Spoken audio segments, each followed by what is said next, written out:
നിങ്ങൾക്ക് അലോക്കേറ്റ് ആയ കോളേജിൽ നിങ്ങൾ നേരിട്ട് ചെന്ന് നിങ്ങളുടെ സർട്ടിഫിക്കറ്റ് വെരിഫിക്കേഷനും ബാക്കിയുള്ള പ്രോസസ്സും ഒക്കെ 18 തൊട്ട് 21 ജൂൺ 2025 കംപ്ലീറ്റ് ചെയ്യണം എന്നത് ഒരു റിക്വയർമെൻ്റ് ആണ്.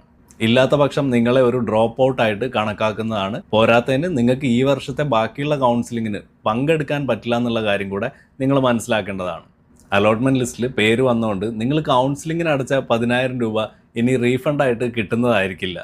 ഇനി മുന്നോട്ട് നടത്തുന്ന ഓരോ പേയ്മെൻറ്റുകളും റീഫണ്ടബിൾ അല്ലാത്ത എമൗണ്ടുകളാണെന്നുള്ള കാര്യം നിങ്ങൾ ആദ്യം തന്നെ മനസ്സിലാക്കേണ്ടതാണ്. നിങ്ങൾ പഠിക്കാൻ ഉദ്ദേശിക്കുന്ന കോഴ്സിൻ്റെ എലിജിബിലിറ്റി ക്രൈറ്റീരിയ ഒക്കെ IMUവിൻ്റെ വെബ്സൈറ്റിൽ ക്ലിയർ ആയിട്ട് മെൻഷൻ ചെയ്തിട്ടുണ്ട്. നിങ്ങൾ പഠിക്കാൻ ഉദ്ദേശിക്കുന്ന കോഴ്സിൻ്റെ മെഡിക്കൽ ഫിറ്റ്നസ് റിക്വയർമെൻറ്റ്സിനെ കുറിച്ചും IMUവിൻ്റെ വെബ്സൈറ്റിൽ ക്ലിയർ ആയിട്ട് മെൻഷൻ ചെയ്തിട്ടുണ്ട്. ആ കാര്യങ്ങളോടെ ഒന്ന് വായിച്ചു നോക്കുക. സീറ്റ് കൺഫേം ചെയ്യാൻ നിങ്ങൾക്ക് 30,000 രൂപയാണ് പേ ചെയ്യേണ്ടത്. സീറ്റ് കൺഫേം ചെയ്തതിന് ശേഷം ഡോക്യുമെൻറ്റ് വെരിഫിക്കേഷൻ സ്റ്റേജിൽ നിങ്ങൾ ഡിസ്ക്വാളിഫൈ ആയാൽ നിങ്ങൾക്ക് ഈ ഒരു 30,000 രൂപ റീഫണ്ടായിട്ട് കിട്ടുന്നതായിരിക്കില്ല.